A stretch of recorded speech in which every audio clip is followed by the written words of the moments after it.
nuk e dija që kishit qenë edhe jo aty. Çfarë ndodhi? Çfarë kërkoni autoritetet atje?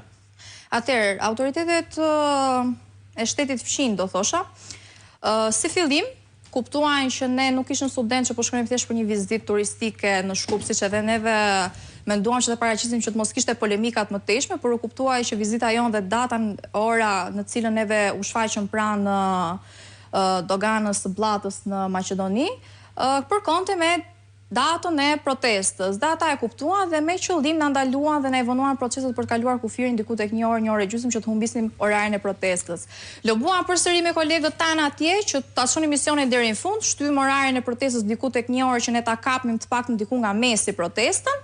Më pas patrullat e policisë na shoqëruan përgjatë gjithë rrugës se do na shoqëronin për të shkuar në hyrje të Shkupit. Në momentin që donim të hynim në hyrje të Shkupit, një makinë civile na ndalon dhe na thotë që duhet vini për neve për kontrollet tim të sishte përpara se të futeni në qytetin e Shkupit.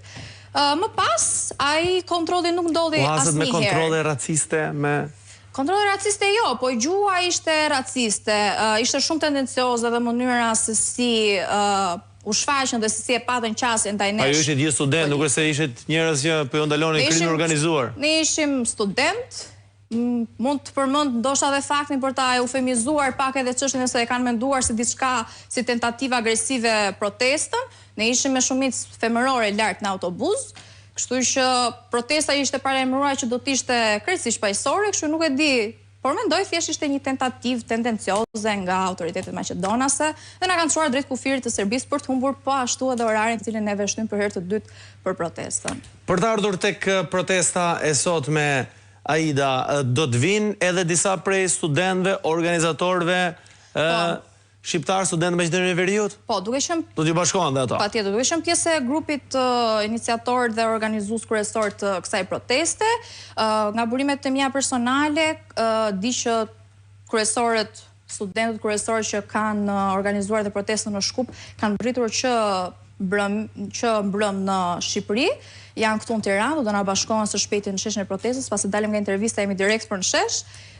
Kështu që autobusi tjetër është nisur diku nga ora 12:30 për se dua të jem përgjithëse edhe të mos gaboj me pjesën e orareve.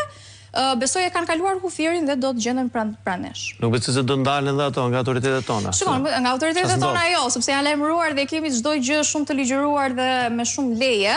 Keni marrë leje për protestën?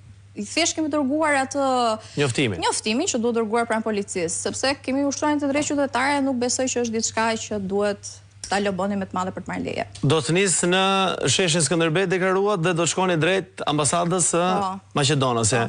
Do të jetë thjesht një marshim apo keni parashikuar edhe fjalime? Patjetër që kemi parashikuar dhe fjalime. Fjalimet nuk janë në kuadër të bëririt protagonizëm, apo nuk e di se çfarë mund të lobohet lart e poshtë nëpër media apo nëpër rrugë jo mediatike. Fjalimet janë për të dhënë atë formën jo thjesht si protestë dhe jo thjesht si një tubim i disa individëve që po dalin për një kauzë thjesht në mënyrë figurative. Ato fjalime janë për të dhënë një mesazh dhe për ta kthyer protestën në një formë jo vetëm praktike, por edhe në një formë teorike për të dhënë një mesazh të caktuar. Dhe për të ndalur pikërisht tek ajo që pritet të ndodhë ditën e sotme, edhe një pyetje të fundit, Aida, do të jetë një protestë që keni thirrur të gjithë fakultetet këtu në Tiranë, po në rrethen e Elbasan, në Durrës, po nga Kosova? Po, nga Kosova e kemi një autobus i cili po na vjen nga Prishtina dhe mendoj që edhe ata kanë ardhur, besoj në po të njëjtën kohë paralelisht me kolegët shqiptar Maqedonas.